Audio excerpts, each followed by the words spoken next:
Rastafari. What's happening, people? Who you got in the live chat here? Shout out to Anthony YouTube with the super chat early. Big up Anthony YouTube. He says, big up as always. We'll have to watch this tomorrow. Big up Anthony YouTube. We got, we'll just call him Bomb in the chat. Crazy Dan, Mr. Bean, the Overtrained. Big up the Overtrained. Long time, my guy. We got Cody, we got Kyle, we got Warts, we got Black Panther. We got Punch Quote, Julius, Sean, Striker, Gordon Dalglish, John B, Bait, Cash. What's up, what's up, what's up? Big up to one and all. Brandon in the chat. We got Paul. Ryan Emus. Big up. MT. Yes, yes.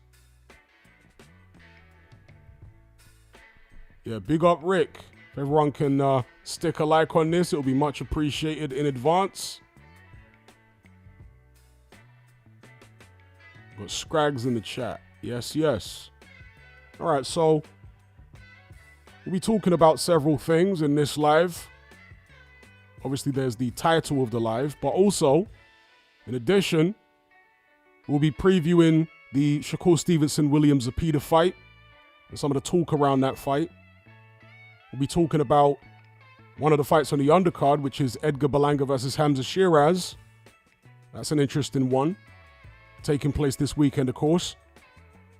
We'll be talking about the David Benavidez-Anthony Yarde card because the poster for that has been released. We'll be talking about the Yafai Rodriguez situation. For those of you who don't know, Rodriguez has failed a PED test, let's just say, following his victory over Yafai recently.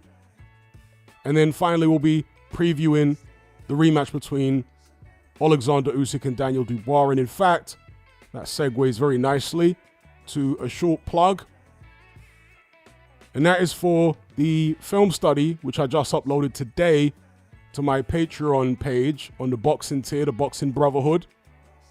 It's just over an hour long, and it's me reviewing the actual fight film itself and pointing out various things that Oleksandr Usyk did right, very few wrong, and the few things that Daniel Dubois did right and the many things he did wrong in their first contest.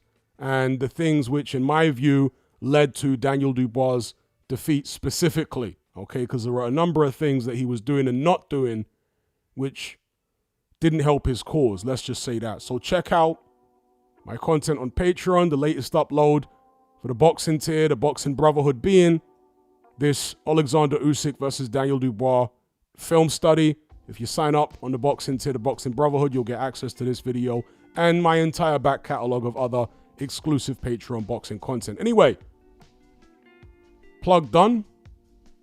Let's move to the first fight on the agenda here. And shout out to all the people who are just joining in the live chat. I will get to your questions and comments very shortly. In fact, we got okay, now I've read the super chat from Anthony YouTube. Just checking. Yeah, I'll get to your questions and comments very shortly. Big up, everybody. So let's get to the first point of discussion. Shakur Stevenson versus William Zapeda. Now, some of you may have seen this already, but Turki Al-Sheikh posted this on social media. He said, "We have a surprise for Shakur Stevenson on Saturday. A ring that shrinks as the fight goes on." Shakur says he is ready to deliver a beatdown of William Zapeda, and I know the Mexican is prepared for the challenge of the biggest fight of his life. Now, this is obviously alluding to what Turki said regarding Tom and Jerry fights, seeing two guys run around the ring. And Turki has proven himself to have quite a sharp, sarcastic sense of humor. He likes trolling people and stuff like that. And this is an example of it here, where he is kind of trolling, but I have to imagine he's somewhat serious because the Saudis had to be angry with the way the Times Square card played out. And they had to be angry with the way that the Canelo Williams Skull card played out, given the money they spent on those events, on fighters' purses, production, so on and so forth. So I think there's an element of him being, serious, but at the same time, he likes to poke fun and what have you and have a bit of a laugh. So here he's saying a shrinking ring if Shakur Stevenson tries to run. And here we have an illustrative example of it. There you go. He says, this is the solution to deliver amazing fight on Saturday, right? And I guess you could call this maybe a warning to Shakur Stevenson. Like, we expect a certain standard from you. We don't expect you to just box a ridiculously negative fight, given what we're paying you. So what do you guys think of this? And will it actually have the desired effect? Or will Shakur Stevenson completely disregard any pressure or jibes from Turkey? And if he fails to box defensively and extremely negative, will he go ahead and do that anyway? I know some people don't like the pressure that Turkey's applying.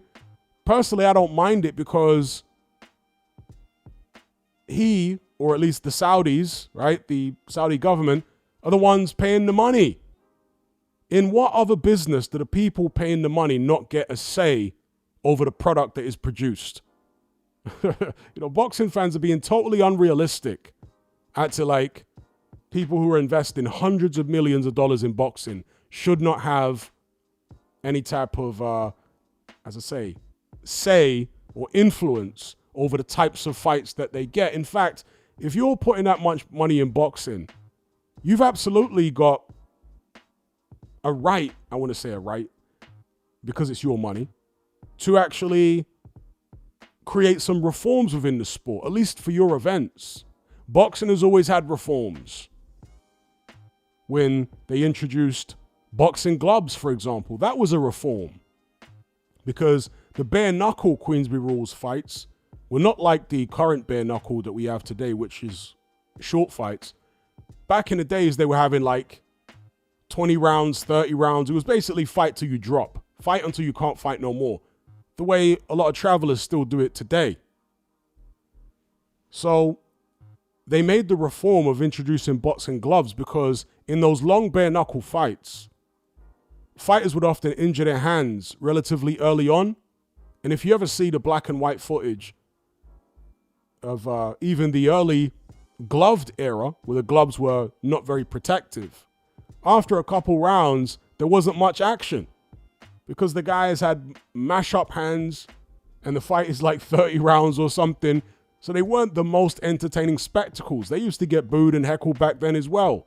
So to reform the sport, they were like, okay, let's have less rounds and let's introduce boxing gloves. That way, there's some hand protection. It wasn't to protect the fighters' faces. It was to protect the fighters' hands so they can actually land more punches without damaging their hands and produce a more entertaining spectacle for the public. So boxing has always had reforms, cutting it from 15 rounds to 12 rounds. Some of the reforms have been about safety, yes, but other reforms have been about entertainment. I mean, there was a time in the early 20th century, maybe up until the mid 20th century in some quarters, where if you ran around the ring and quote unquote stank the place out, you wouldn't be paid. Yes, they used to do that to fighters who box very negatively. They wouldn't even pay you. They'd say, nah, people paid money to watch a fight. They didn't pay money to see one guy compete track and field. So we ain't paying you. That's something that used to happen. And in extreme cases, I might even advocate it now. Like in the case of William Skull when he fought Canelo. That was horrible. And Canelo, to be honest, shouldn't have been paid either because he didn't do enough to actually walk that mouse down. Both guys, I think, shouldn't have been paid. But that's just my extreme view, right? Anyway, Shakur Stevenson, William Zapeda. Let's get their BoxRec page up here for the fight. Both guys, of course, unbeaten. Shakur Stevenson 23-0. Zapeda 33-0. Stevenson 28, Zapeda 29. Someone's O has got to go. This is for the WBC World Lightweight title. Zapeda, as I've said previously, had a decent prep for this fight, given the fact he's coming off 2 wins over Tevin Farmer. Now, Tevin Farmer just got wiped out in 1 round in his most recent contest. But prior to that, nobody had ever done that to him. Not saying that Tevin Farmer is as good as Shakur Stevenson, definitely not. But he's a southpaw, he's slick. So there aren't actually many fighters at 135 pounds that will give you better preparation, in my opinion, for Shakur Stevenson than Tevin Farmer. So Zapeda has that on his side. He's aggressive. He throws a ridiculous number of shots. In terms of the dimensions of both fighters, Zapeda's actually an inch taller according to BoxRec, although BoxRec measurements are quite often not accurate. At the end of the day, they can only go off what the teams of the fighters are telling them. I'm not sure how much of this information comes from commissions and whatnot, because a lot of the time, as I say, the measurements are not accurate, so you wonder where the measurements are coming from. Anyway, according to BoxRec, Zapeda has got an inch on Stevenson in height and an inch and a half in reach, although reach and arm length are 2 different measurements. I've been over this countless times. I'm expecting Shakur Stevenson to win this fight, but I don't think it will be easy. I think Zapeda's going to give him a run for his money. I think he's going to force Stevenson either to move a lot more than he wants to move or punch a lot more than he wants to punch, depending on what kind of mindset Stevenson is in. If he is in a mindset where he wants to prove something to Turkey and continue to make money on these Riyadh season cards or Ring Magazine cards, then he might be more willing to engage in this fight. And obviously that comes with risk. But if he wants to play it safe, yeah, he'll do the Jerry thing and run around the ring perhaps more than he wants to because of the amount of punches that William Zapeda tends to throw. Again, it's a very, very high punch output from Zapeda.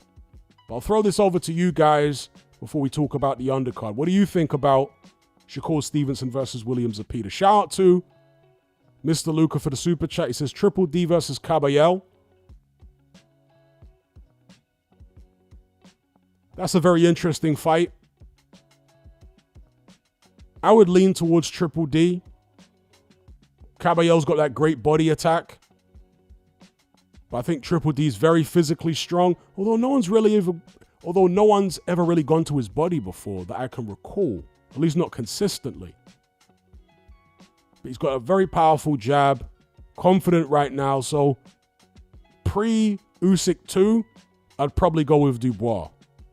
But we'll see what happens in the Usyk rematch, if Dubois sustains any damage physically or psychologically. But what do you think, Mr. Luca? It's a very, very good fight, that Dubois versus Caballel. I would edge towards Dubois. Shout out to the Sweet Maths for the super chat. He says, the normies see David Attenborough as a national treasure, but I don't trust him. What are your thoughts? Okay, that's a random one. David Attenborough. No, I certainly don't trust him. I don't trust any of these mainstream stalwarts because they always,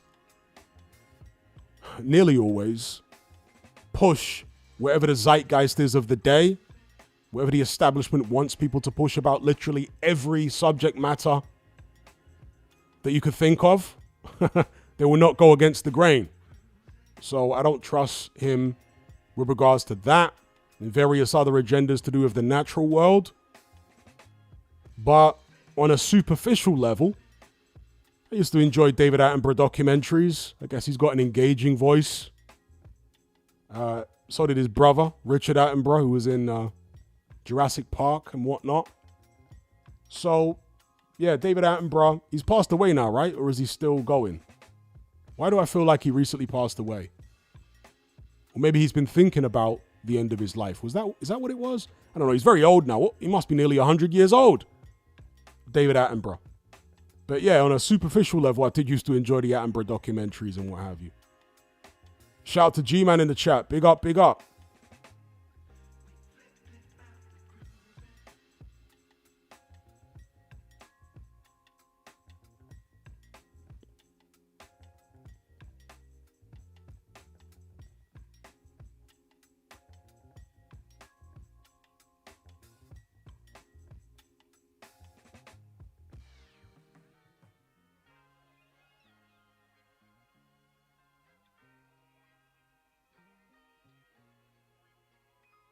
Okay, some people comparing the Saudis' influence in boxing to their penal policies.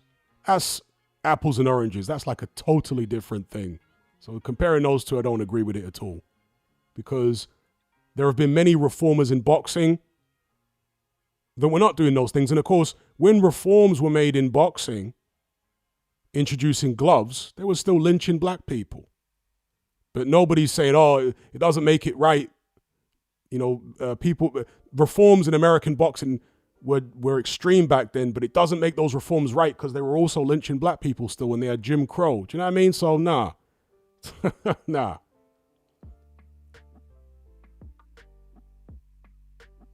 Okay, he's still alive. David Attenborough, okay.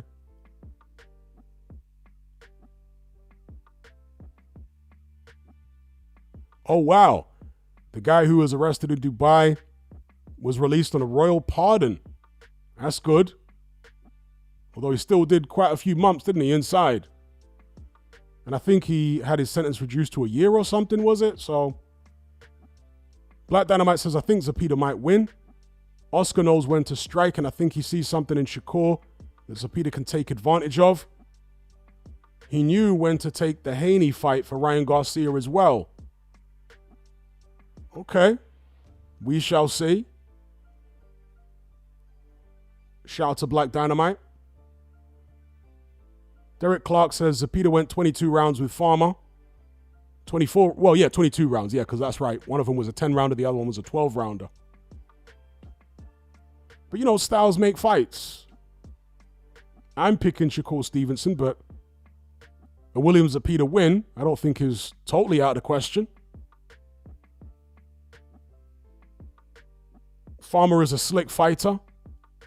A southpaw, like Stevenson. Not as good as Stevenson, but there are stylistic similarities there. And Zapeda would have got that good prep fighting Tevin Farmer twice.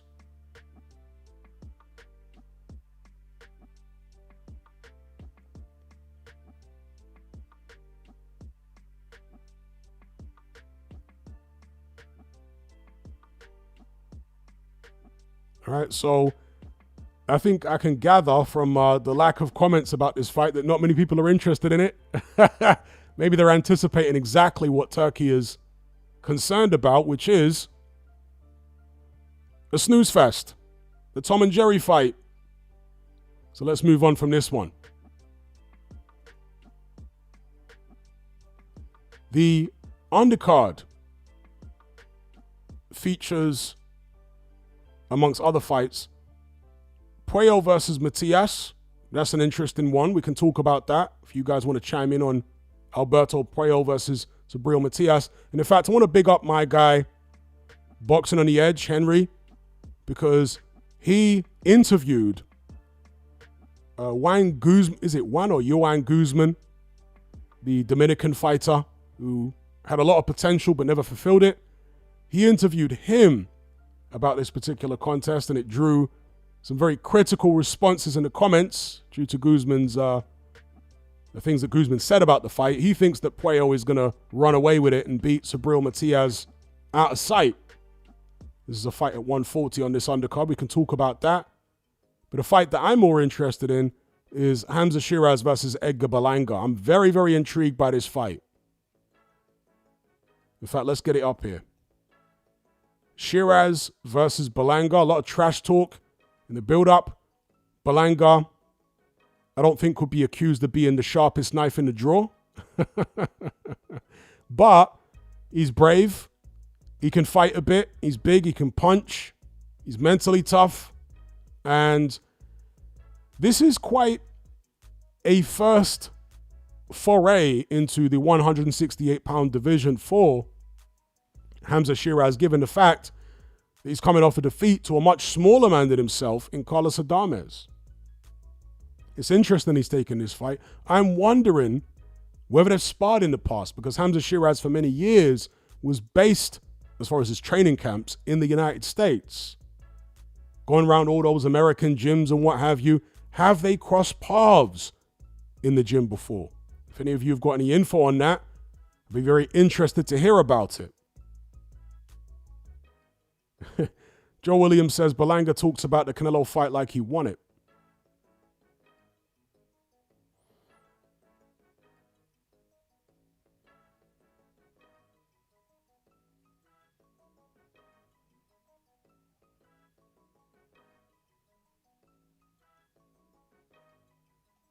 Let Me A says Shakur has always had hand issues. I remember hearing about it since he was an amateur back in 2014. It appears he has become bigger now, or did you mean to say bigger puncher now? He keeps hurting his hands in every fight.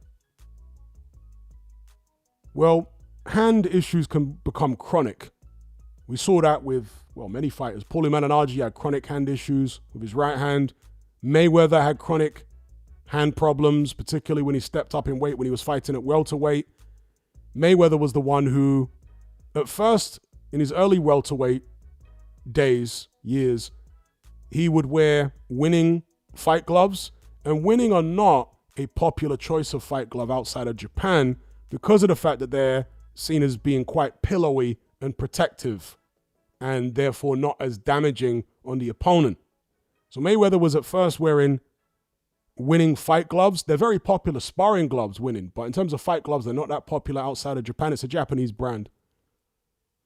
But then he transitioned over to Grant because of the bespoke nature of Grant boxing gloves. They offer a variety of different paddings inside their gloves. Many companies do this, but back then there weren't that many of the premium boxing glove brands that were doing this.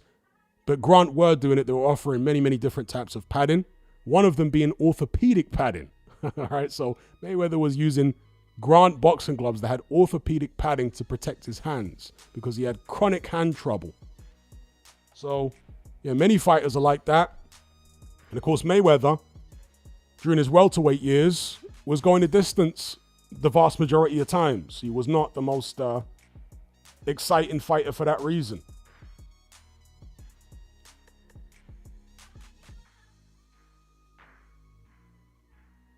Let Me A says, I wonder if it'll end up affecting his career. Maybe it already is.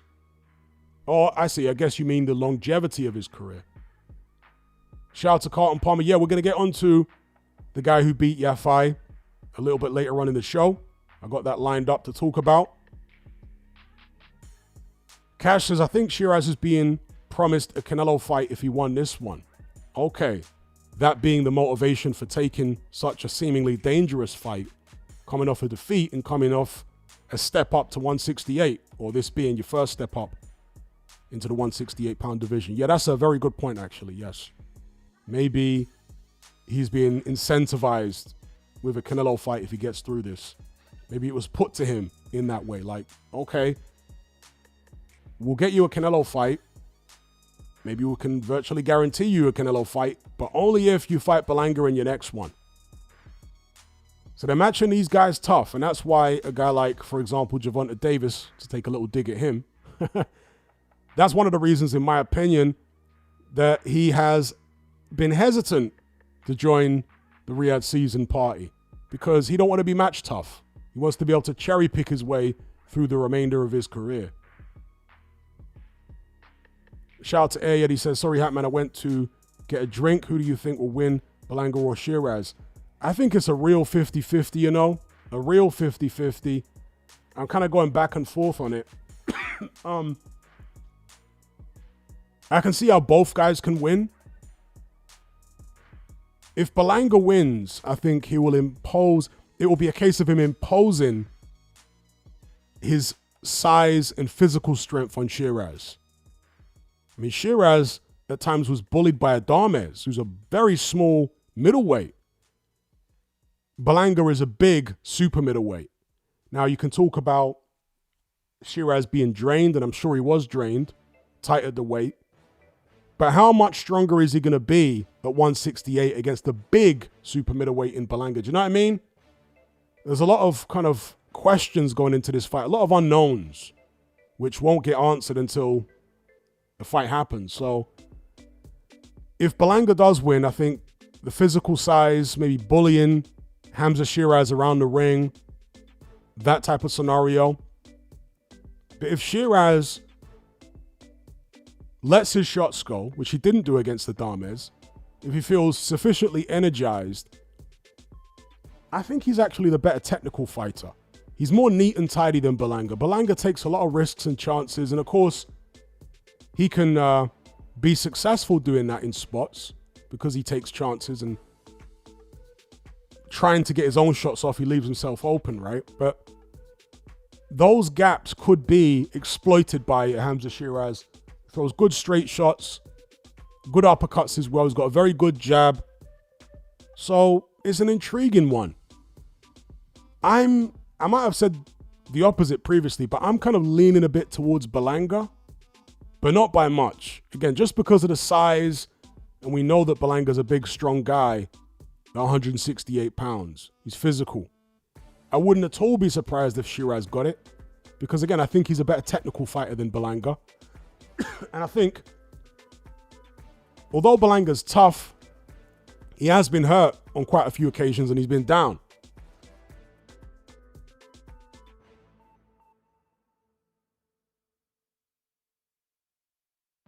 Sorry, I just had to mute my mic there to cough. But yeah, so Berlanga's been hurt on a few occasions and been down. And I suspect Shiraz may have the power to do the same if he catches him with the right shots. So wouldn't be surprised if either man won, but I'm leaning at this stage slightly towards Berlanga.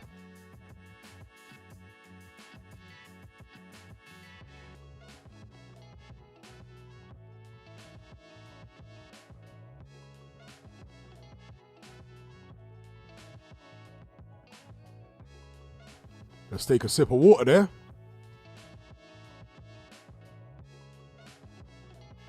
I'm like flipping, what's a guy called? Bob Fleming? Was that in the Far Show or the Harry Enfield and Chum? I think it was the Far Show, Bob Fleming. Man who couldn't stop coughing. Excuse me. But what about you guys? Who have you got in this Shiraz Berlanga fight on the weekend? Let's see a show of hands. Who's got Shiraz and who's got Berlanga, and by what method? In fact, I should do a poll on my YouTube community page.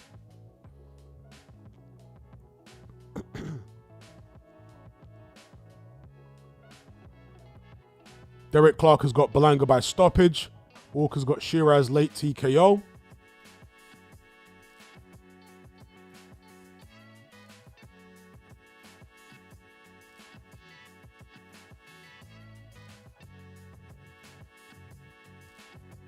Shout out to Matt. He says, what's up, Hat Man? Another one of Reynoso's fighters bites the dust. Investigation of Reynoso, please, and thank you. We'll come on to that. Big up, Matt.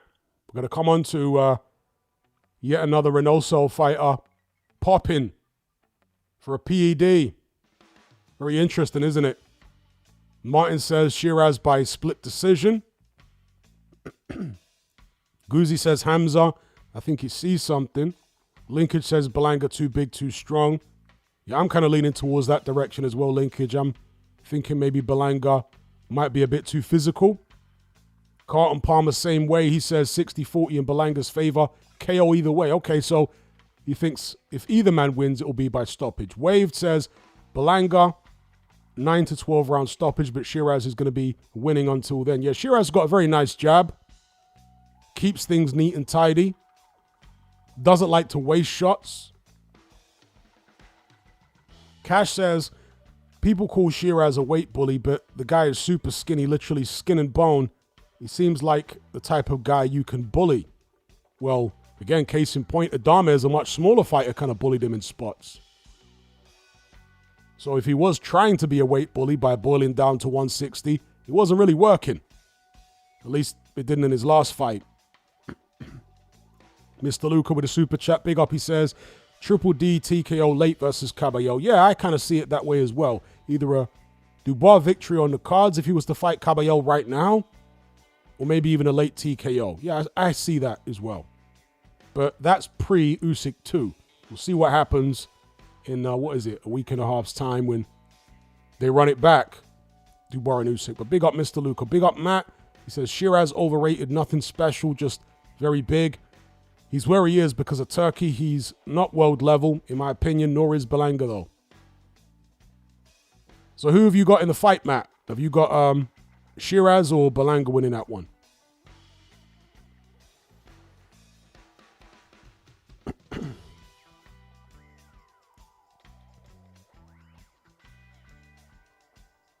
Okay, interesting comment here from, is it SVO? Was that Y? Sioland. He says, if Berlanga loses, that'll be the third Canelo opponent in a row to lose after Munguia and JCC Jr., Julio Cesar Chavez Jr. Is it some kind of jinx we're talking about here? Shout out to Matt. He says, Shiraz Berlanga isn't even European level if he went there. Okay. So despite not having a high opinion of Shiraz as a fighter, you've still got him beating Berlanga. Yeah, Berlanga is a legend in his own mind. Because somebody earlier on said Berlanga talks about the Canelo fight as if he won it, as in he exaggerates the success he had.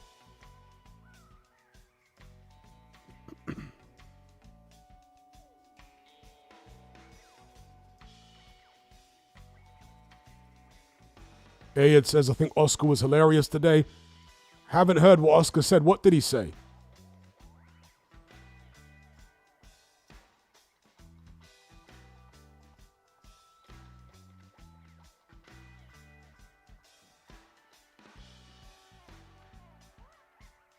Cash says, Hatman, you were very impressed by Shiraz prior to the Adames fight. Do you no longer view him the same way? Given how open I perceived the middleweight division to be, I thought Shiraz was good enough to win a title at 160. And I thought that he would beat Adames, or if he targeted Erislandy Lara, he could beat him too. Or at least have a good chance against those guys. I did not see him beating Aleem Kanuli personally. He has decided to move up to 168. If he can no longer make 160 comfortably,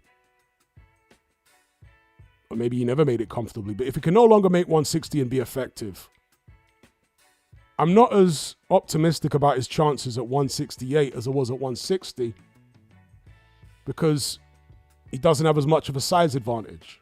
Do you know what I mean? So the size advantage was part of why I was optimistic about him. The size advantage and the weakness of the middleweight division was why I was kind of optimistic about him winning the title in that particular division. At 168, don't know, man. The guys are big and strong. Would we really pick Hamza Shiraz against Christian and Billy? I don't know. That's a tough fight, you know? Berlanga, of the more notable names at 168, is probably a good place for Shiraz to start, to test the waters. Or maybe even a Jaime Munguia, but he's going through some PED issue right now. So Berlanga or Munguia are, I think, sensible first names for Shiraz to take on.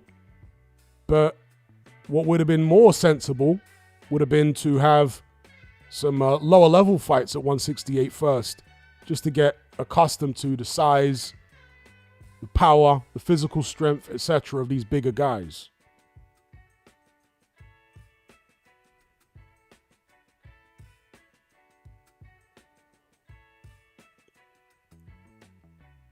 Ayed says the Adames fight was so alarming, though, especially mentally wise.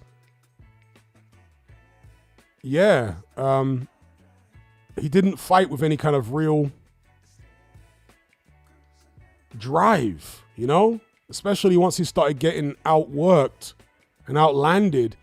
He didn't take the fight by the scruff of the neck. And that was alarming. He was very, very lucky to get away with a draw. Big up Matt, he says, honestly, the best 160 fighter on the up in the world is Hernandez. What a unit with power, skill, and IQ. Big up Matt. What do you guys think about Hernandez? Because for the longest time, really since Canelo moved up, the middleweight division has been less than inspired. Let's just put it that way. Will Hernandez be the guy to set the division alight once more? Because it wasn't too long ago, well, actually is, I'm showing my age here, when middleweight was one of the hot divisions. Okay, Matt's saying he thinks that Hernandez is the best 160-pounder in the world. That's his personal view. We shall see. I still think it's Aleem Kanuli. He hasn't proved it yet by becoming undisputed and beating all of the top contenders, but I suspect Aleem Kanuli is the best. He's a unified champion. You got Erislandy Lara.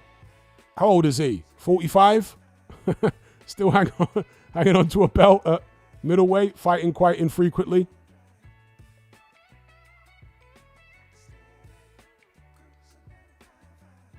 Wave says, Hatman, thoughts on Andy Lee saying American fighters don't respect UK or European fighters? Well, it's not really news, is it? That's been known and kind of accepted for decades.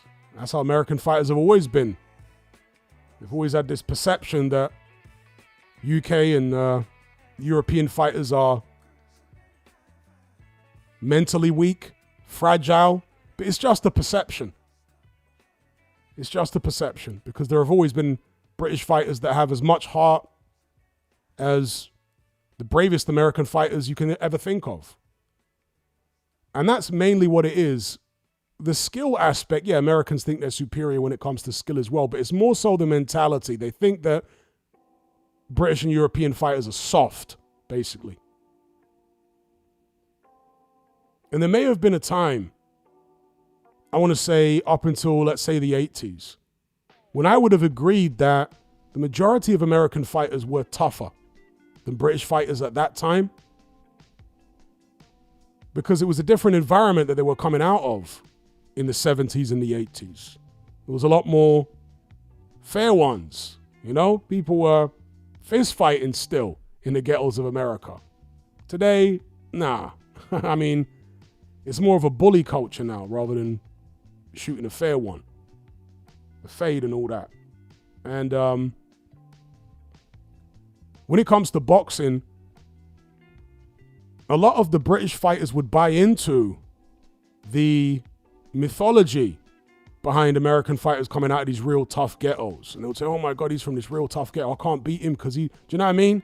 They would allow that to get to them mentally. At the end of the day, a boxing match is not a street fight. It's a fight in the ring with rules in a very controlled environment. You don't need to be from a ghetto or have been to prison or have seen people shot or whatever the case may be to be good at boxing. So, yeah, I mean, look at Tyson Fury. He's shown a lot of heart. He doesn't come from the kind of environment that a lot of his opponents have come from. Nigel Benn, ditto, etc., etc. But yeah, it's a well-known thing that that's how American fighters tend to look at Brits and Europeans like they're soft. Jarrell Miller, he's a great example, right? Shout out to Matt for the super chat. He says, remember the fight Adames had before Shiraz? It was the top 10 worst fights ever on pay-per-view, period. I still don't want to see Adames in pay-per-views anymore. Boring. Actually, did I see that fight, the one he had before Shiraz? Remind me who the opponent was again. Big up Fight Sport Talk.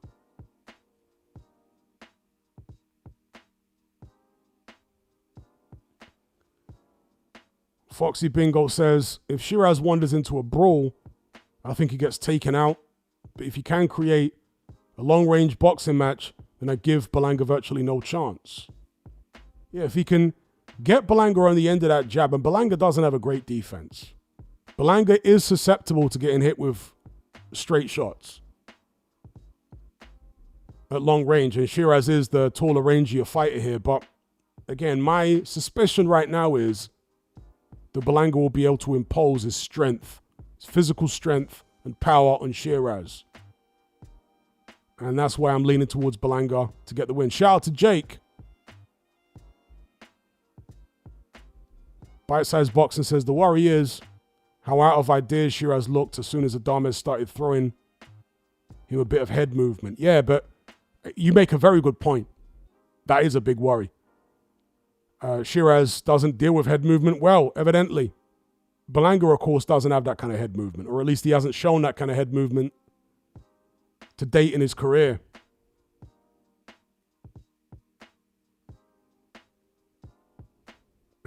Fight Sport Talk says Berlanga is one of the worst things to happen to boxing for me. Shout out to Jay Silver. He says, same way British people look at other Europeans and Indians. Okay.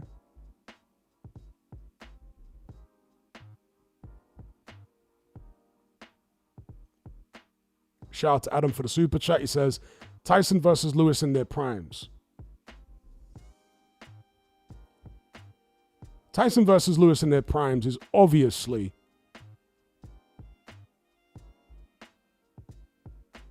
a far more competitive, a far more dangerous fight for Lennox Lewis. A prime Mike Tyson. I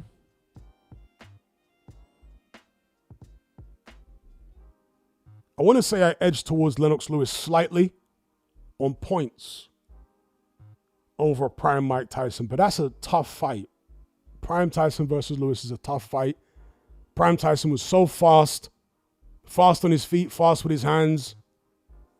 I'm basing Lewis winning on points on the, partly anyway, on the Tony Tucker fight.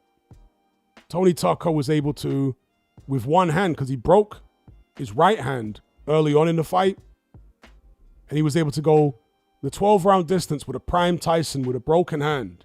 Tony Tucker, similar dimensions to Lennox Lewis. A lot lighter, but 6'5", similar reach, and so on, and a good boxer. I think Lewis could box in a similar fashion to that, with better offense and be more physical. When he got hold of Tyson, lean on him, as we saw when they did fight, when Tyson was washed, and Lewis was past his prime as well, but nowhere near as past his prime. Even though he was older than Tyson, he had less miles on the clock. Not just boxing miles, but miles in life. Shout out to Jay Silver for the super chat. But yeah, Adam Fawkes, I got prime Lewis on points over Mike Tyson. But who you got? Jay Silver says, in your prime, how many average Indian males do you think you could take on the cobble? That's a crazy question. That's a crazy question. Depends where the Indian males are from. If they're from like the slums somewhere in India, then I reckon I could probably take 4 or 5 because they're malnourished and they're small. But if it's like Indian guys raised in the UK who take care of themselves and go to the gym, different story, right? But the malnourished ones, like in Slumdog Millionaire or something, I reckon I'd take on 4 or 5 of them comfortably.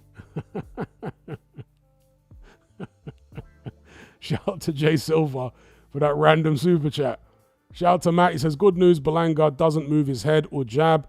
He's going to get peppered with Shiraz's jab. Yeah, I expect Berlanga to have some issues with that early on. Berlanga does have a decent jab when he uses it, but he's not as consistent with it as Shiraz, and it doesn't seem as accurate as Shiraz's jab. But maybe he'll surprise us in this fight with it. We'll see. But he certainly isn't the sharpest knife in the drawer, Berlanga. And he does tend to get hit with silly shots, particularly if he doesn't respect his opponent. And going back to what I think it was Waved said earlier on about a lot of American fighters not respecting Brits and European fighters, I think Berlanga's an example of that, and I suspect that's why Andy Lee mentioned it.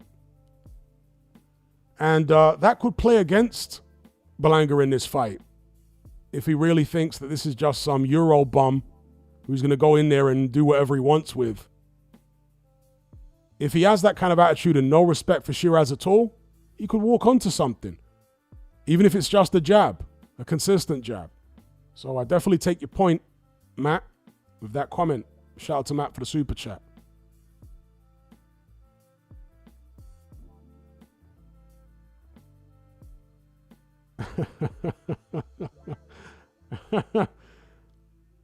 Indeed, Linkage. What a mad question about how many Indians do you reckon you could take on in your prime? That's crazy. I need to be careful even answering that question on this platform, bro. Crazy question.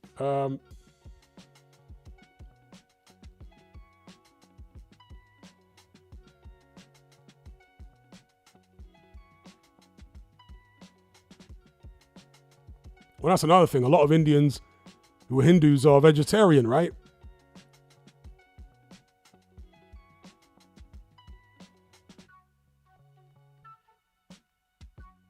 Shout out to all the Indians, by the way. Just in case anyone's getting things twisted here. You got the Indian crew. Shout out to Nisha. She's a long-time patron of mine. Shout out to Nisha. Love Indian food. Although I don't love Indian street food. I do wonder about those Indian street food videos on Instagram. Some of the stuff is so disgusting, like the hygiene is so obscenely disgusting that you wonder whether it's even real, you know? Have you guys seen those Indian street food videos? They're crazy.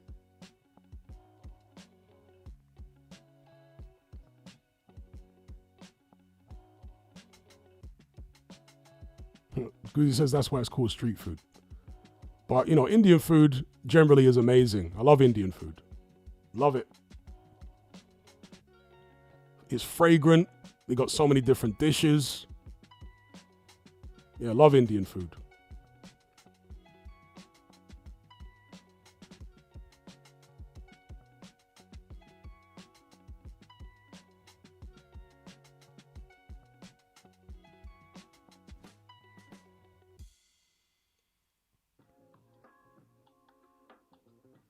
Contact says, can you get a good curry in Jamaica? Well, yeah, Jamaican curry.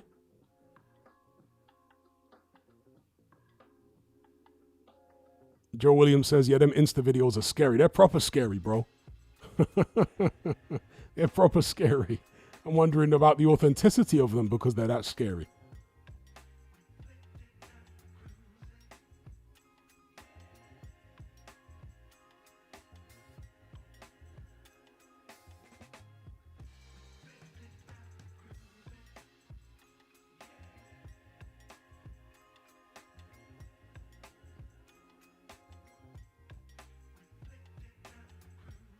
Shout out to Matt for the super chat. He says, the thing about Shiraz is that he always seems a little confused in the ring. Just gives me a sloppiness vibe. Berlanga needs to bang the body.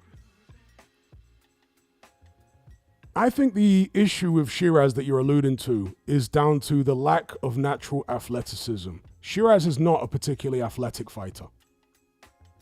I don't think coordination comes easily to him and stuff like that, which is why I think he often looks confused because he's taking his time. He's really concentrating hard.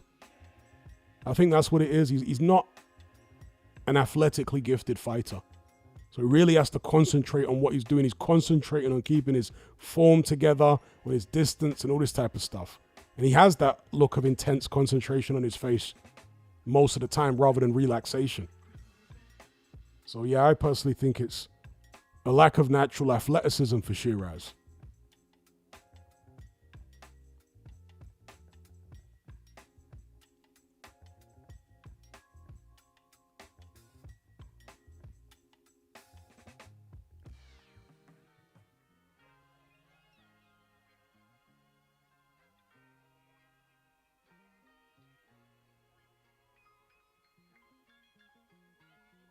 Well, you know, to give India the credit it deserves, it has influenced the cuisine of many countries around the world. Let's be real. Indian cuisine has massively influenced British food.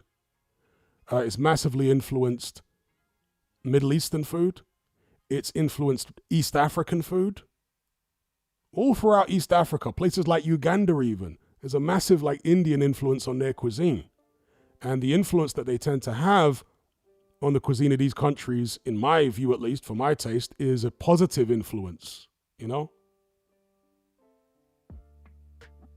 Wart says much of what is branded Indian food is actually Pakistani food. Well, that's 6 of one and half a dozen of the other, because prior to the British conquest of India, Pakistan and India were all one country, all, you know, the same thing.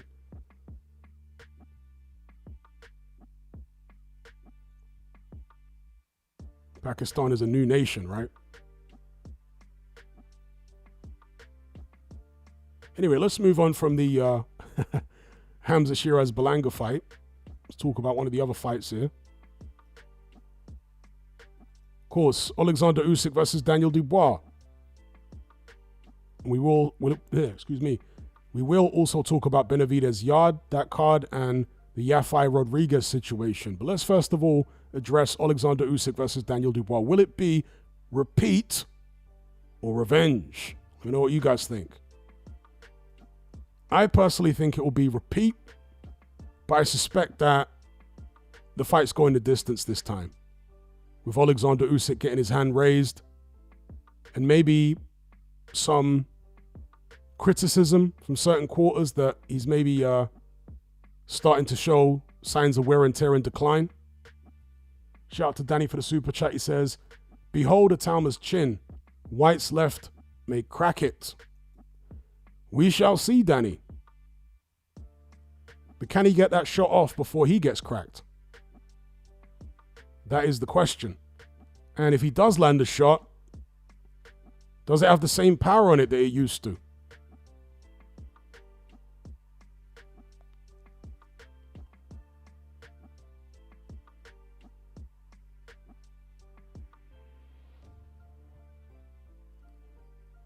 Orca says, do you think they'll try and rob Usyk? I certainly hope not. And up to this point, despite fighting so many people in their backyards, Usyk has had a golden glow around him that has protected him from such skullduggery. So until something else happens, I'm going to assume it will be the same in this fight.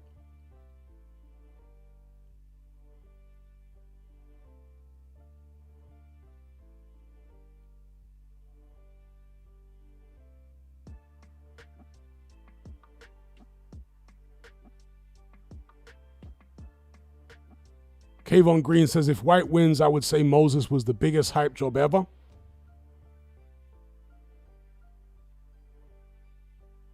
Shout out to Kayvon Green. Bite Size Boxing says, I think it will be a workmanlike performance from Usyk, which will have people saying he's slipped. I tend to agree with that assessment. K1 says, White is shot to bits. He is shot to bits. And therefore, I take your point on board. If Atama were to lose to a shot to bits White, then you would say he's the biggest hype job ever.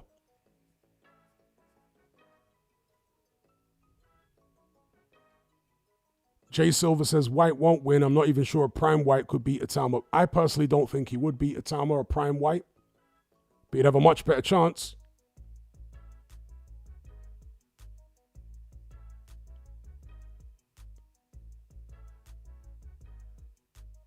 Carlton says, Moses is going to be landing at will, fight over within 4. Look, it's heavyweight boxing.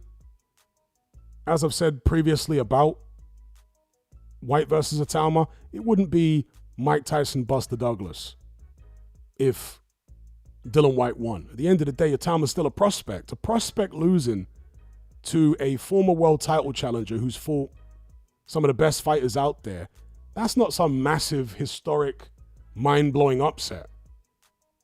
Atama hasn't been tested yet, so am I expecting Atama to win? Yes. But would a White win blow my mind? Not at all. Prospects lose all the time against vets. It happens. As talented as Atama is, we don't know the questions about his chin. They haven't been answered. Mental fortitude, stamina, etc. Shout out to Striker for the super chat. He says, I'm going Usyk by stoppage. I think Usyk is going to make Dubois start to overthink and mentally unravel again by the back end of the fight. Yeah, that's exactly what happened in the first fight, of course. Usyk made Dubois mentally unravel with his consistency, landed his own shots, but also taking Dubois' offense away from him. I think that's a large part of the reason that Dubois unraveled. Wasn't just because he was getting hit a lot, it's because he wasn't able to land anywhere near as frequently as he's used to. Dubois is okay in a firefight as long as he can land his own shots. He'll stay right there with you mentally. It's when you're landing on him and he can't land back on you, that's when he tends to break down. That's what we saw against Joyce. and certainly what we saw in the first Usyk fight. So that's what Striker is going for. A repeat of what happened last time, basically.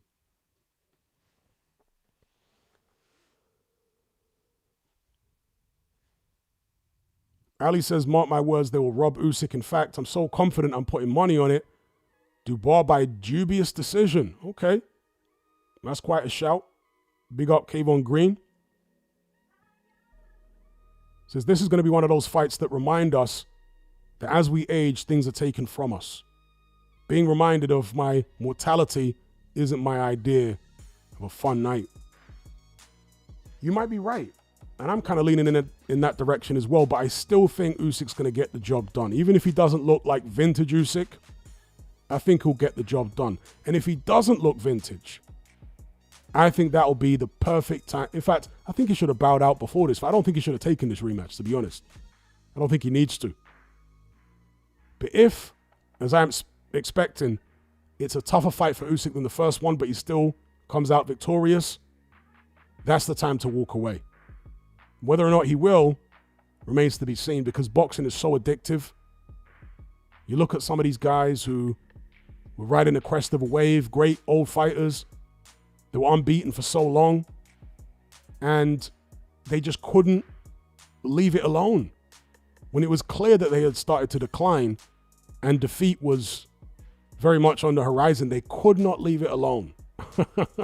They had to just keep going and keep going and keep going until they not only lost, but in some cases lost in devastating fashion. So it's a very addictive thing, boxing. If you're successful, in particular, not just because of the money, but the buzz that these guys get out of it. Some of these guys like Usyk live for the challenge. Usyk absolutely is addicted to challenges. He loves challenging himself against other fighters. Derek says Dubois is a quitter. He may give up again, ? He's done it twice before. He could definitely do it again. In fact, before Dubois' career is over, I would suspect he will quit again at some stage. Bear in mind, some of the bravest fighters in boxing history have quit, especially towards the back end of their careers. Evander Holyfield quit against Sherman Williams. There's an old saying, fatigue makes cowards of us. Fatigue makes cowards of us all. We could also say, age makes cowards of us all. Once fighters reach a certain age with a certain amount of miles on the clock, physically, mentally, they don't have it in them anymore to keep going back to the well.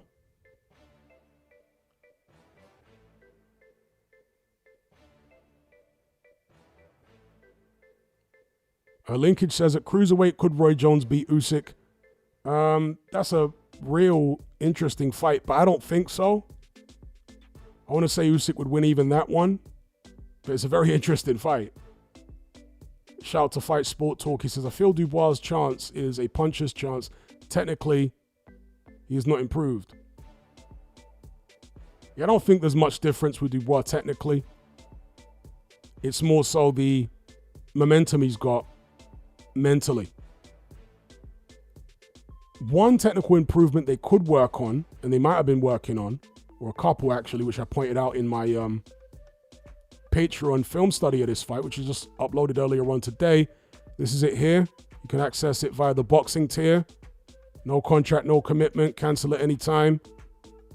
Very cheap price. You get access to this film study and my entire back catalog of exclusive boxing content on Patreon. But anyway, in this film study, I point out a couple of things that Dubois didn't do in this fight, which really hurt him, that he could improve on in the rematch. One of them was constantly looping his right hand. Instead of throwing it straight down the pipe, he just looped it all night, and Usyk was easily able to block it. I'm talking about the right hand to the head. Because Daniel Dubois is not a natural straight puncher with the right hand. He really struggles with that mechanic. And so his tendency is always to loop the right hand rather than throw it straight. If he and Don Charles have been disciplined and have been working on that punch, throwing it straight rather than looping it, that could be key for Daniel Dubois to have more success. Okay, and also varying the trajectory of the right hand. Looping it sometimes to get Usyk used to the shot coming at a particular angle, blocking the side of his head, and therefore leaving a gap down the middle where Dubois could fake like he's going to throw another looping right hand, switch it up, and come with a straight shot down the pipe. So that's one adjustment Dubois could make. Another adjustment is if he finds himself on the back foot, as he did at various points in the first Usyk fight, he needs to throw a solid jab out there. Now, not all fighters are equally adept at throwing solid jabs moving backwards or moving around. Dubois likes to call it a mobile jab. But Dubois demonstrated a couple of times in the first fight that he can get solid jabs off when he's moving backwards or moving around. Needs to be more consistent with it in the Usyk rematch. You can't just have Usyk walking you down and peppering you with shots. You need to give him something to think about on the way in. Something to contend with. And Dubois did not jab anywhere near enough while he was moving backwards. Moving forwards, it's difficult. The southpaw hand, lead hand, and the orthodox lead hand are always clashing, and Usyk's a master of being able to feint you out of position and mess around with his hand so you can't get your jab off. But when he's coming forward at you and when you're moving backwards, it's a different type of scenario. That's when he's in attack mode. That's when he's thinking, okay, this guy's giving ground and he's a destroyer. If a destroyer's giving ground, that means there's some mental damage there, right? That's when you might be able to walk Usyk onto some solid jabs. You don't have to jab to his head, jab to his chest. But just make sure that there's solid shots. So those are a couple of little things that Dubois could implement in the rematch to help his case.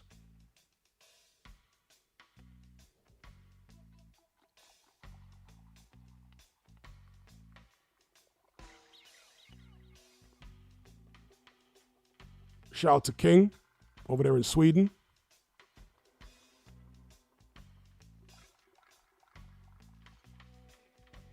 Jimbo says, I feel like Dubois tried to box his way into the first fight as well. Yeah, and for me, that was a big mistake. Don't try and box your way into a fight with Usyk. Disregard boxing. And because when you start boxing, when you try and keep up with Usyk's rhythm, he's got you. What you need to do is disregard his rhythm and try and get him dancing to your tune like Derek Chisora did for the first few rounds of their fight.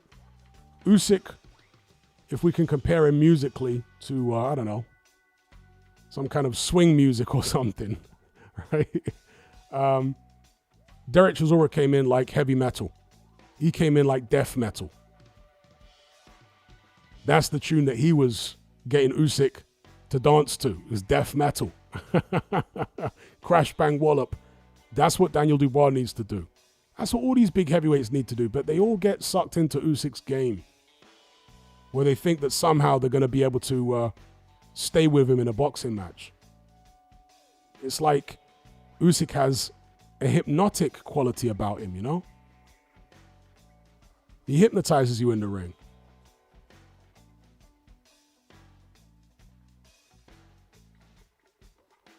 Some people calling him Triple Knee Dubois.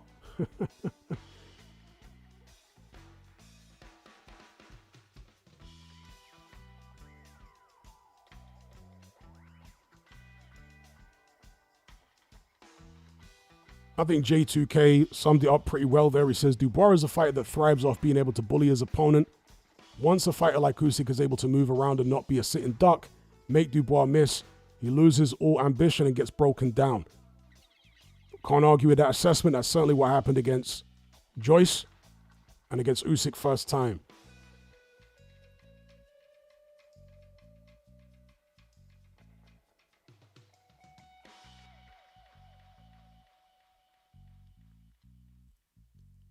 Carlton Palmer says, Dubois has actually adopted more of a Chisora style in his last few fights.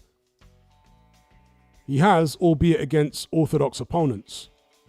Against a southpaw opponent, looping right hands are not anywhere near as effective, particularly against a skillful, slick, mobile southpaw like Usyk. He was blocking those looping right hands from Dubois so easily in the first fight, and Dubois never changed the trajectory of the shot, which is what has led me to suspect that Dubois is not a natural straight right hand puncher. His natural tendency is to loop the shot, and he's been doing that for years and years and years. You ask him to throw a straight one, he just doesn't seem to feel as comfortable throwing straight ones.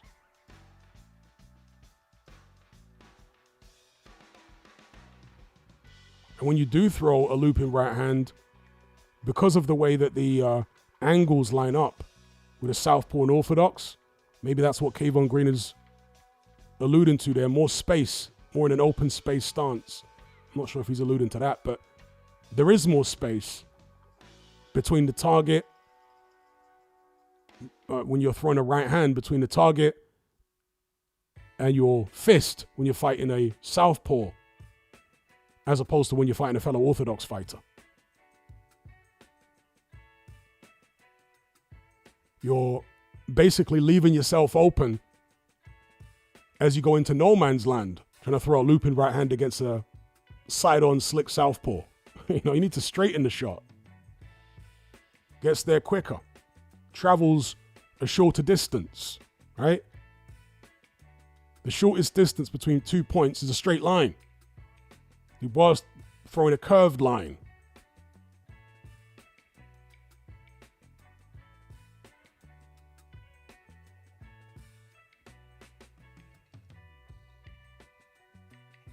All right, so let's move on from the. In fact, before we move on from this, can we get a show of hands? Usyk or Dubois, repeat or revenge? Who you guys picking and by what method? Let's get a show of hands here. Me, I'm going for Usyk on points. Striker's got Usyk.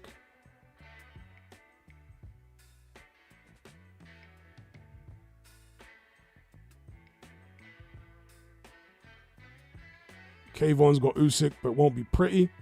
Carlton Palmer says Usyk points. Adam has got Usyk. Cash says Usyk late TKO. Jimbo Jones, Usyk on points in a tougher fight. Regal Legal says Usyk stoppage in 10. Wart says Usyk points.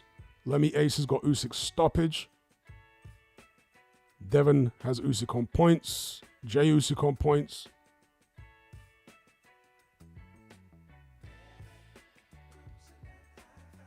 On Planet Talks Boxing says Dubois will get a dirty stoppage to the body that's clearly low blows. Okay. Martins has got Dubois by stoppage. Brad Usyk points. Dari says repeat, but Usyk will show a decline here. Tawheed says Usyk will make Dubois quit again. AJ's got Dubois by knockout. Jonas says Usyk. John B says Dubois stoppage. Anthony Riley has got Dubois causing the upset. Okay, Jar Rankin says, I'm an Usyk fan, but I'm edging towards Dubois for this one. By which method? Okay, Moensheng says Dubois just because everyone else is saying Usyk. Callum says Usyk. Silver says revenge stoppage. All right, Jar Rankin is taking Dubois by KO. Devin says with potentially some rocky moments, this time due to Usyk's timing, inevitably having declined offensively and defensively. Big up EJ Boxing Live. Who have you got in this fight, EJ? Usyk or Dubois? Simon Jones says Usyk by murder. Carlton Palmer says hope Dubois does it though to shake things up. And it will usher in the new era properly, right? Because at this stage, I want to say the public at large don't really believe in this new crop of heavyweights yet. There's this perception that they are inferior to the old crop. If Dubois was to get the win, then it would go a little way to changing that public perception and therefore get the public more engaged in the new crop, I suspect.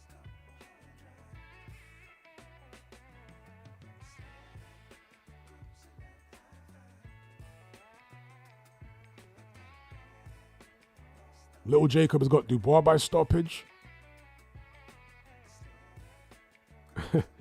And Circle says, part of me wants to see Dubois get beat up, then DQ himself.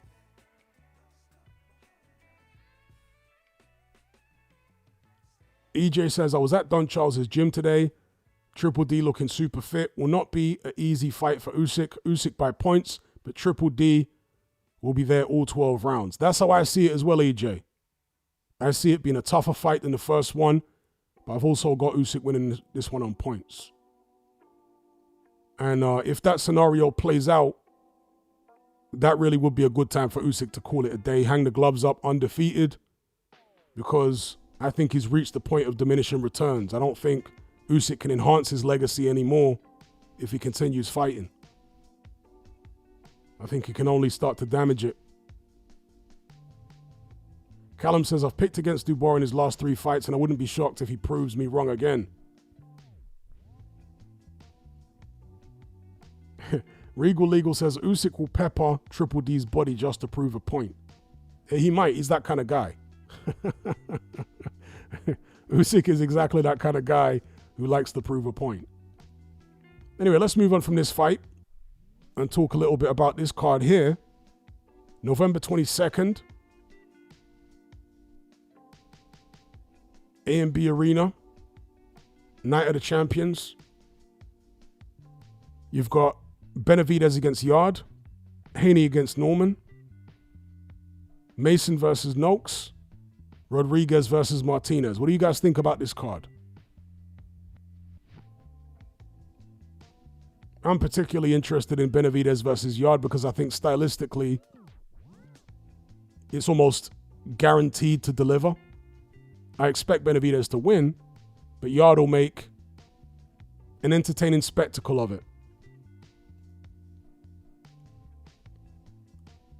K1 says, did I miss him talking about the Shakur fight? Yes, talked about the Shakur fight at the top of the show. Shout out to Kayvon Green. EJ Boxing Live says, great card. What do you think about the Benavidez Yard fight, EJ? Haney fighting Norman is an interesting one. Norman's more of a puncher. Haney hasn't been on good form. Mentally, he seems a bit damaged after that Ryan Garcia experience. Stepping up to a full 147 this time. Can Norman take advantage of an unsure Haney? Can he check that chin?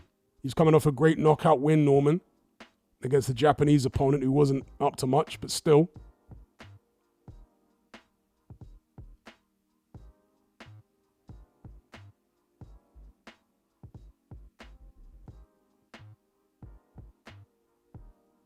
Okay, K1 says, off topic, but William Zapeda came to me in a dream. We swam in a vast ocean. He said, Shakur can't swim without getting wet. The water here runs deep. We'll see. I mean, Zapeda does throw a ridiculous amount of punches. He forces you to work. And Circle says, Haney is going to be a human bike. Well, they better make the fight in a very small ring then.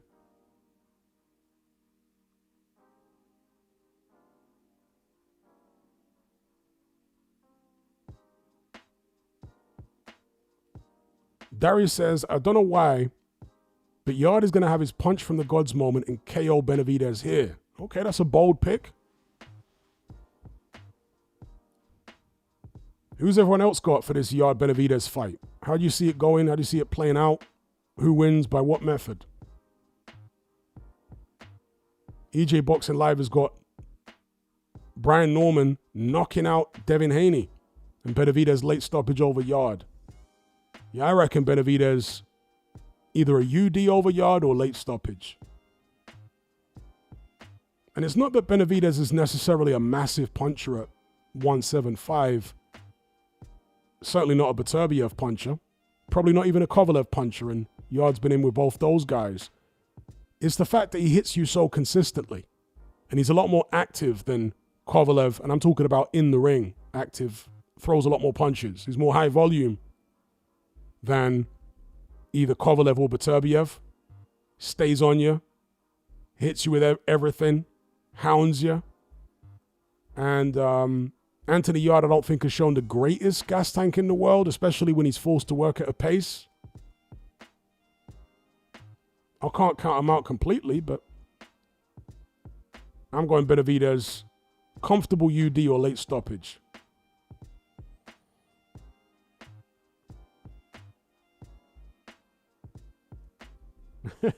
Ocean Blue says, Yarde's resume is Bin Men World Champions and Lyndon Arthur. That pretty much sums it up. EJ says, Yarde not ready for this war. Yeah, the thing about Benavidez is he's more skilled than people give him credit for. He comes forward and he throws a lot of shots. People seem to have this perception of him like he's a bigger version of Antonio Margarito or something. No. He's way more skilled than that. He's got subtle skills, Benavidez. He's a good boxer, actually.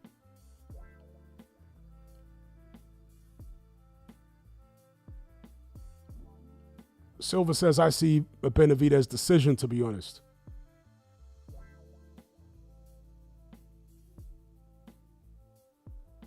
Moensheng says, Yarde's physical strength will keep him in there for a while until he gasses and Benavidez takes over. I see it like that.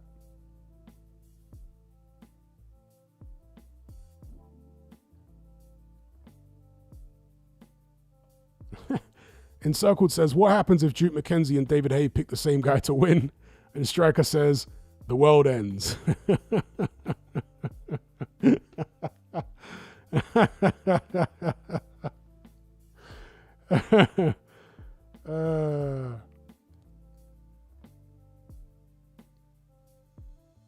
K1 says, I could see Haney getting knocked out. I suspect he's mentally shot. Also, he had a lot of dimensional at the lower weights.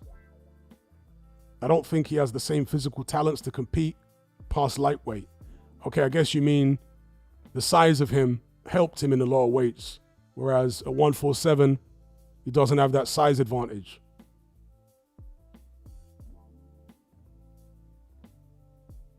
Ali says Yarde needs to put a dent in early. Fight Sport Talk says Benavidez will stop Yarde late. Dimensional advantages. Thank you, Kayvon Green, for clarifying what you meant there. Yeah, he had dimensional advantages, yeah. Reach, stuff like that. Physical size. But at 147, he doesn't have him against a guy like Brian Norman. Devin says, do you have any pick-me hat, man? Not yet. But watch this space. Might have him pretty quick, pretty soon. A shout out to Matt for the super chat. He says, my perception of Benavidez is that I still have questions about him because I'm not even sure how good the fighters he faced at the time were. Okay, that's a fair point. You look at a guy like David Morrell, and he seemed talented but unproven. And the first time Morrell fought somebody of note, it was Benavidez. So you're thinking, okay, well, Benavidez put a beat down on Morrell, but how good was Morrell? He didn't look good in the fight that he had before Benavidez, did he? In his first step up to 175. So it's a good point that you make there, Matt. Benavidez has obviously fought a lot of guys who are past it, you know, the David Lemieux of the world, and so on. So you make a good point. He fought Caleb Plant and did a number on Caleb Plant. Plant did incredibly well to last the distance in that fight. Yo, Plant must have had a real tough camp where he was doing a lot of tough sparring, because the way he managed to hold on and survive with the pressure that he was under against Benavidez was pretty remarkable. In terms of proven fighters, I guess you could say that was his best win. Was against Caleb Plant. Not that Caleb Plant is amazing or anything, but he's a known quantity. And Benavidez did a number on him.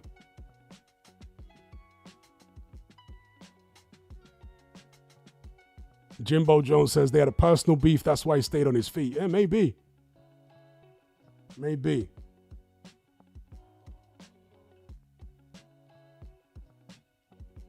Shout out to Matt. He says also the fact that they have Bam on this card is wild. I actually think Cafu versus Bam is a 60-40 fight. I wouldn't be surprised of an upset. Cafu is good. Shout out to Matt. Anyone else feel the same way?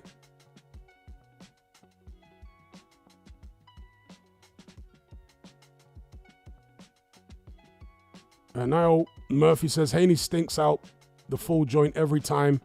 Another highly skilled American fighter who isn't, or every time, excuse me, another highly skilled American fighter who isn't entertaining.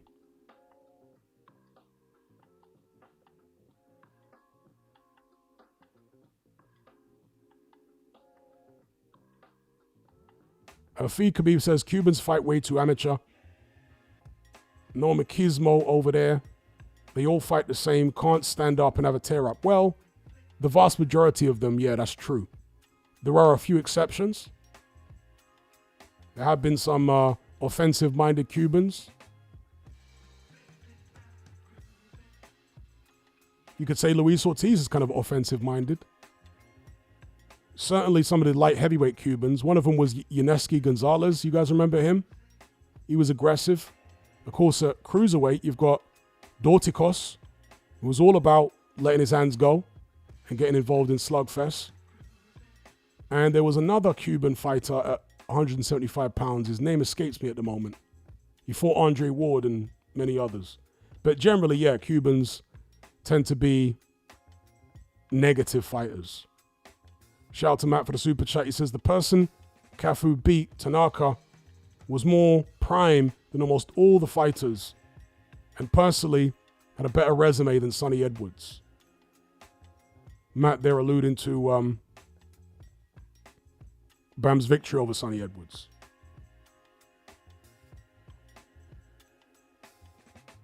As other people have said there in the comments, I'm not as familiar with Cafu as you are. So definitely have to watch more of his fights. But shout out to Matt every time. Fee Khabib says, who is the best ever Cuban pro? Rigo? Rigo's among them. Maybe have to put Lara. I mean, is it Lara? 2-8 world champion, Lara. You know, for all the dominance, it's a point very well taken. For all the dominance the Cubans show in the amateurs, they don't show that kind of dominance in the pros. But then again, a lot of them never get the chance to turn pro because they remain in Cuba. Little Jacob says Gamboa was offensive-minded. That's right. On Planet Talks Boxing says William Skull is the best Cuban pro. Shout out to Matt. He says, also, am I also the only one who thinks Bivol is a nightmare matchup for Benavidez? I don't see how he'll be able to outbox a technician, like Bivol. I actually think it's a really interesting fight. I would not expect Benavidez to be able to outbox Bivol in a million years. But with his relentless style, with his skill coming forward, with his jab, his work rate, I think he gives Bivol a very tough night. I'm not necessarily picking him to beat Bivol, but I think a lot of people would be surprised. I could turn out to be totally wrong if the fight happens. We'll see. But the way I envision it in my head, I would not at all be surprised if Benavidez gives Bivol, perhaps apart from Beterbiev, the toughest fight he's had in his career. Just the way the styles match up. Of course, he doesn't have the physical strength or the punching power of a Beterbiev. But what he's got is a much higher work rate and a lot more speed. And he would stay on Bivol. I know they sparred and all that type of stuff, so they're somewhat familiar with each other. But Benavidez has improved a lot, I think, since then. And that's just my take on it. I reckon Benavidez gives Bivol a real run for his money. I could be totally wrong, of course, but for whatever it's worth, that's what I think. Shout out to Matt.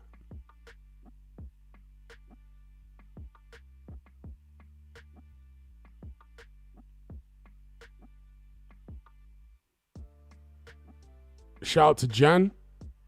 He says, big up, Hatman. Just got back from Brixton. Finished work. And now we're here. Hope you're good. All good. Big up.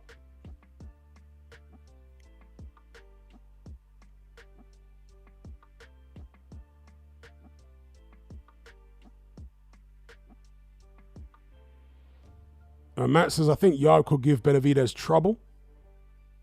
He's a real 175-pound fighter. He's got the physical strength and the dimensions. And I want to say that Yard may be, in fact, almost certainly is, the naturally biggest and physically strongest fighter that Benavidez will have been in with as a pro. Might even be the hardest hitter. Although I don't think Yard is like this incredible puncher that his promoter has made him out to be over the years. He's got decent power, but I don't think he's like an Adonis Stevenson puncher. Do you know what I mean? I don't think Yard's anywhere near that type of category.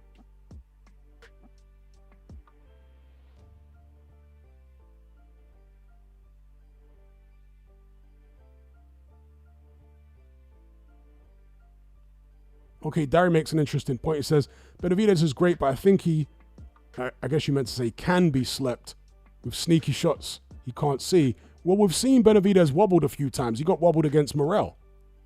So we have seen the guy get wobbled. It wouldn't be a total shocker if Yard landed a big shot and, as somebody else said, had his moment.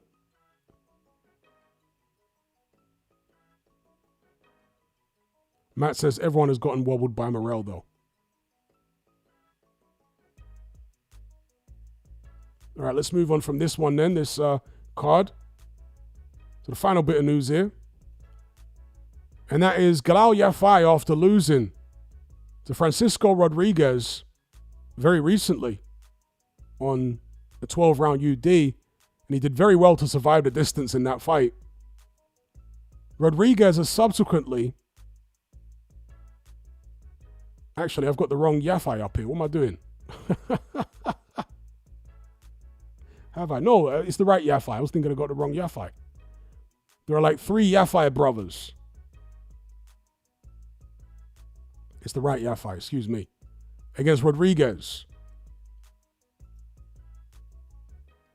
And Matt is saying there, I really hope Yafai sues Reynoso's camp. That's going to be a difficult lawsuit to win. But yeah, Rodriguez has popped for a PED.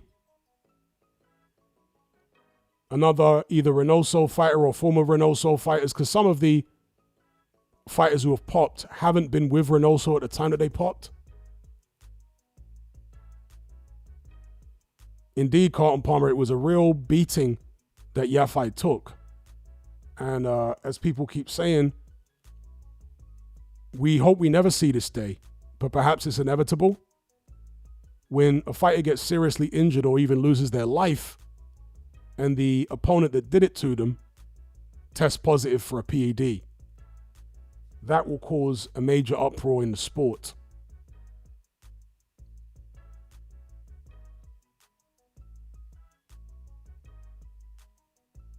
EJ says Berlanga versus Shiraz. Shiraz should win this one. All right, EJ going for Shiraz there. I'm slightly leaning towards Berlanga, but I see it as almost a 50-50. I could see how either guy could win. Berlanga winning, in my mind, will be based on just being physically stronger than Shiraz and maybe being able to bully him. But if he can't impose that size and physical strength, or Shiraz is maybe stronger than anticipated, Shiraz is the better technical boxer, I think, than Berlanga. He's got a good jab, throws nice long shots.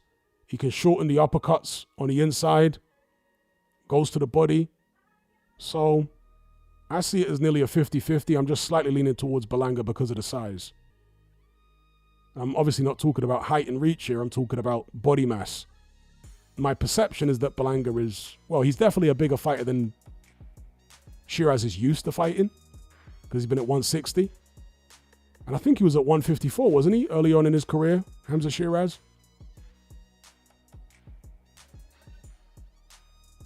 Matt says, I just don't like Berlanga. He rubs a lot of people up the wrong way.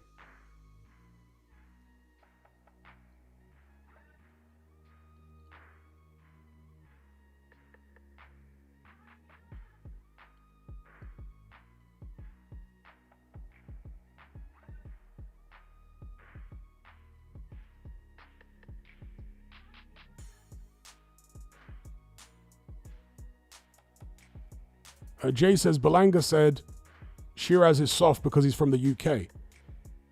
Well, I think it was obvious that that's the kind of character that Berlanga was even before he said that, because of the kind of rhetoric he was coming out with. A lot of American fighters believe that. Maybe even the majority of them. But Berlanga isn't the sharpest knife in the drawer. So that could work against him. If he goes in there thinking that Shiraz is a cream puff who can just walk straight through, that's when he could come unstuck. It kind of reminds me of when Teofimo Lopez fought George Kambosos. Now, Kambosos not from the UK, but again, he's a fighter in the Anglosphere outside of the United States. And so my perception was that he got dismissed by Teofimo Lopez and his dad. They didn't see any threat there because he's not an American fighter. You know, he's in the Anglosphere, but not, he's from Australia somewhere. They're the same as Brits and Europeans from the perspective of so many American fighters, right? And that's why they didn't have a game plan. In the corner, all T.O.'s dad would ever say was, knock this sucker out. When he was behind in the fight, when he was getting outboxed in the fight, his dad had no advice beyond go out there and knock him out, because he didn't realize that Kambosos was better than they had bargained for. Yeah, so they went into the fight with a totally wrong attitude, thinking it was going to be some kind of blowout because the guy's not proven in America or whatever. A shout out to Matt. He says, UK fighters have this fundamental issue, even in the heavyweights, of not moving their heads and moving straight back. They eat jabs.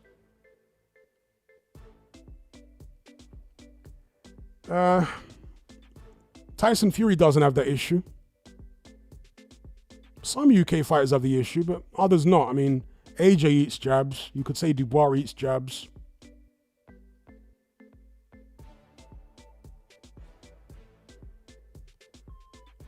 I would say there's a larger percentage of American fighters who are slick. So the slick boxing style is more prevalent in America than it is in the UK. There are some UK fighters who are somewhat slick, but it's not as common to see slickness in UK fighters. And so I guess I kind of agree with you to some extent. So shout out to Matt for that super chat there.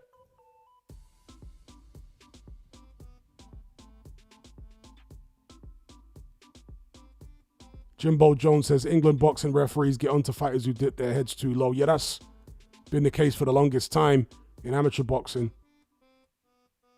They're a bit more lenient with ducking low in pro boxing. EJ Boxing Lab says, them New York boys always running their mouth. Let's see. Will Shiraz do Berlanga the way Dubois did Miller?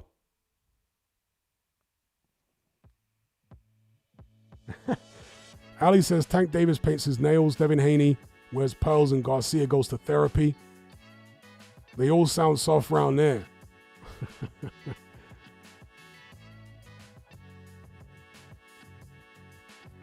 Fee Khabib says, where is the perception from Americans that British fighters are soft? It seems a strange thing they always bring up. Well, America is a relatively insular society. So their perception of other countries and other cultures is based upon very limited information and a lot of stereotypes, right? Because most Americans don't even have a passport. They don't leave the United States. And so these kind of perceptions are built up from caricatures of British people and what have you that have been showed in the media in their country and whatnot over the decades. But I want to say at one point there was some level of truth to it, because I do think that you go back to the 80s, maybe even the 90s, a lot of British fighters were intimidated because they bought into the idea that if you're from the ghetto, automatically you're tougher and better as a fighter and you can ascend higher in the sport than the fighter who isn't from such a tough background. Not that there aren't tough backgrounds in the UK, there are, but, you know, the toughest American ghettos have always been tougher than the toughest UK ghettos, right? But I want to say over the past 20 years, certainly, British fighters have realized that all of that stuff about being from the toughest ghetto doesn't really count for much in the ring. At the end of the day, you can't bring your weapons with you. You can't bring your friends with you. So all of that ghetto stuff, it's like, it's not really relevant to the boxing ring. And again, a prime example would be Daniel Dubois, who's lived a sheltered life, beating up the tough Brooklynite, Jarrell Miller. Do you know what I mean? It's not a street fight. It's not, you know, in Brooklyn somewhere on the block. No, it's in a controlled environment where Daniel Dubois has been fighting his whole life since he was a little kid in the controlled environment of a boxing ring. Sometimes that perception that American fighters have can backfire on them because, as I've said already, with Teofimo Lopez against Kambosos, Miller against Dubois, they can underestimate these English tea-drinking soft boys, you know?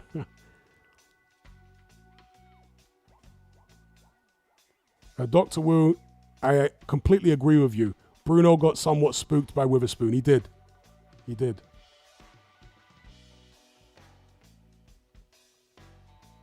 Shout out to Matt for the super chat. He says, the fight that really intrigues me is Devin Haney versus Norman. Defeating him is a legacy-defining fight. That's a real crossroads fight for him.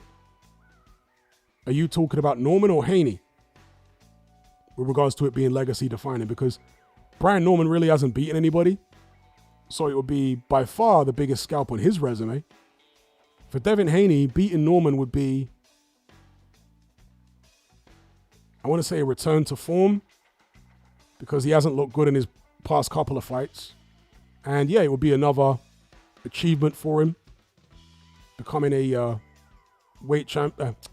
world champion in a new weight class. Shout out to Matt.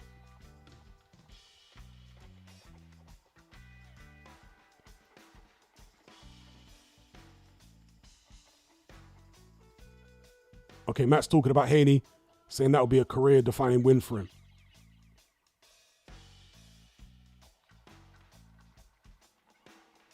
He says it would be very impressive if Haney beat Norman. Yeah, it'd be a return to form because Haney looked horrible in his last fight. He looked horrible against Ryan Garcia as well. Last fight was against Ramirez. Yeah, struggling to remember his name. Ramirez, the former world champion.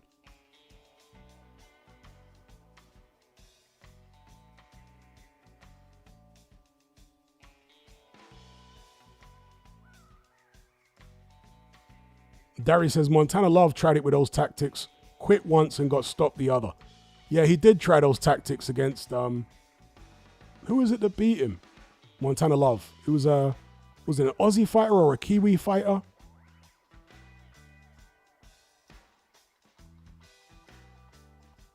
Remind me who it was again.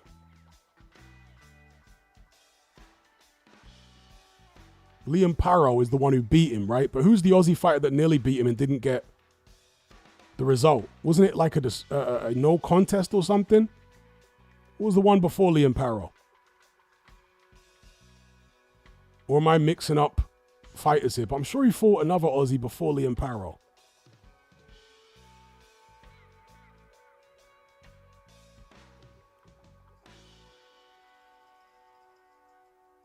Let me get Montana Love's box rec up here in case I'm tripping. I might be tripping. Might be buzzing out here.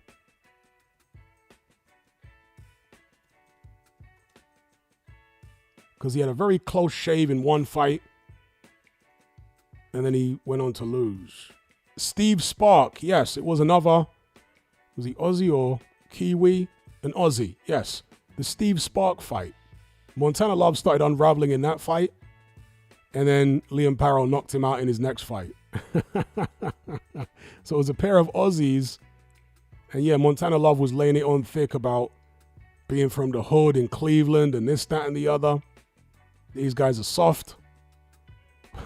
Look what happened in the Steve Spark fight.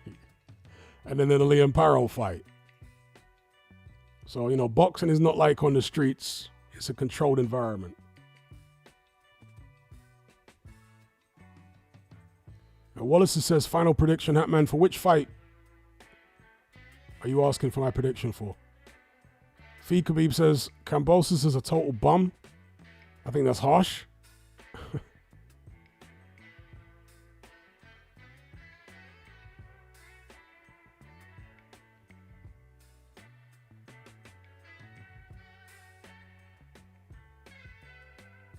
Wallace says there's only one Daniel Dubois. There's certainly only one of him. But does that mean he's going to win the fight?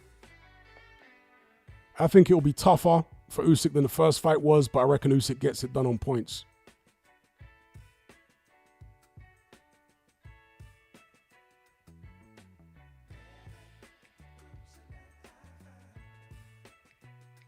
All right, peeps, going to wrap this stream up here. I'd like to shout out each and every one of you for joining the conversation. And of course, a special shout out to all those who donated via Super Chat. They were Matt Borgerson, of course, Kayvon Green, big up, Striker, Danny, Jay Silver, Adam Folks, Mr. Luca, The Sweet Maths, and Anthony YouTube. A special shout out, should I say, to all you guys who donated via Super Chat, and big up everybody else who locked in and participated in the conversation. It's been good as always. Until next time, take care, be good, and I'll catch you on the other side. I'm out.